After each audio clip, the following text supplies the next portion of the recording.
स्वास्थ्य मंत्री जी बोले तो उनका कहना था कि छात्र अपना हक का मांग रहे हैं, भीख नहीं मांग रहे हैं, ये सब बोल रहे थे। छात्र अपना हक का लड़ाई लड़ रहे हैं, सरकार को सुनना चाहिए।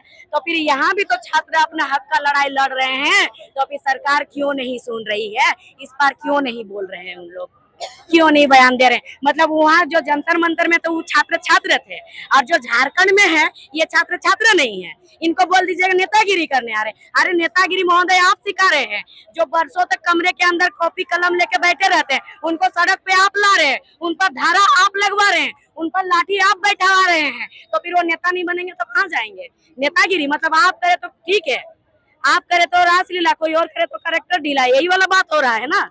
वहाँ का छात्र छात्र, यहाँ का छात्र छात्र नहीं। पूर्व शिक्षा मंत्री जगन्नाथ महतो जी थे, उनके धर्म पत्नी है, तो इसीलिए इतना बड़ा ओहदा नहीं दीजिए, वो हमारे अभिभावक तुल्य हैं। तो मेरा नाम बेबी महतो है। मैं आपको यही कहना चाहूंगी, जैसे पहला दूसरा जेपीएससी के बारे में बोले, पहला अभी जैसे आप बोले कि आजसू भी आवाज उठा रहे हैं, बीजेपी भी आवाज उठा रहे हैं, तो अच्छी बात है। अगर सब कोई खुलकर समर्थन कर रहे हैं छात्रों का, ये बहुत अच्छी बात है। लेकिन अभी दूसरा जेपीएससी भी विवाद में है। दूसरा जेपीएससी उस टाइम आजसू और बीजेपी का शायद गठबंधन था, वो अभी भी विवादित है। और वो पेपर में 25 तारीख का पेपर में भी दिया हुआ था कि उस टाइम जो मुख्यमंत्री और उप मुख्यमंत्री जी थे, उनके परिवार यानी कि उनके जान पहचान वालों का ही ज्यादा उसमें नौकरी लगा है। तो शायद उन लोगों को उनका भी जवाब देना चाहिए। और इसमें साथ दे रहे हैं, बहुत अच्छी बात है, ये खुशी की बात है। लेकिन उसमें उन लोगों को उस बारे में भी थोड़ा बोलना चाहिए, उसको भी सही से उन लोग को जांच करवाना चाहिए, उसको लेकर के भी उन लोग को आवाज उठाना चाहिए। अगर दूसरा जेपीएससी का उन लोग आवाज नहीं उठा रहे भैया, तो समझ जाइए कि उन लोग गुमराह कर रहे हैं छात्र को। अगर उसका भी आवाज उठाया तो अच्छी बात है, बहुत अच्छी बात है, छात्रों का साथ दे रहे हैं। और जैसे अभी ये 14वां जेपीएससी का हम बता रहे हैं आपको, हाल फिलहाल में अभी दिल्ली में जंतर मंतर में आंदोलन हुआ था। जंतर मंतर का आंदोलन का प्रोटेस्ट में माननीय राहुल गांधी जी पहुंचे थे ना, कांग्रेस के हैं, ठीक है। फिर उसके बाद हमारे यहाँ के जो मैम है दीपिका पांडे, उनका भी एक बयान आया था जो कि कांग्रेस से है।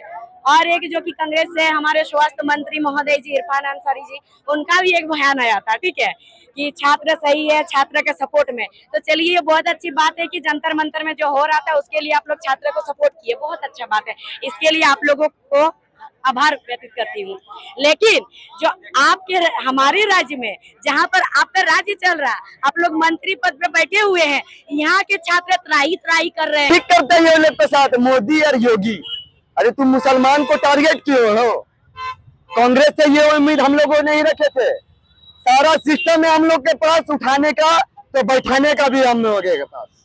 मुसलमान के पास उठाने का सिस्टम है तो बैठाने का भी है। क्यों आप नहीं चलेगी तानाशाही मुसलमानों के सामने? क्यों? हम यही बोलेंगे, ये दोनों को निष्कासित किया जाए पार्टी से।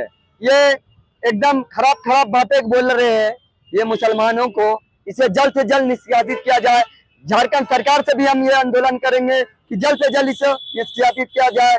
और ये स्वास्थ्य मंत्री हमारे इरफान अंसारी जी, इसको भी मैं बोलना चाहूंगा, उससे जल्द से जल्द निष्कासित किया जाए। ये दोनों को, ये तो चप्पल से मारने का काम करेंगे। ये दोनों सामने अगर आ गए ना, ये दोनों को मैं चप्पल से मुंह में मारूंगा। अगर ये दोनों सामने आ गए ना, तो मैं चप्पल से मारूंगा।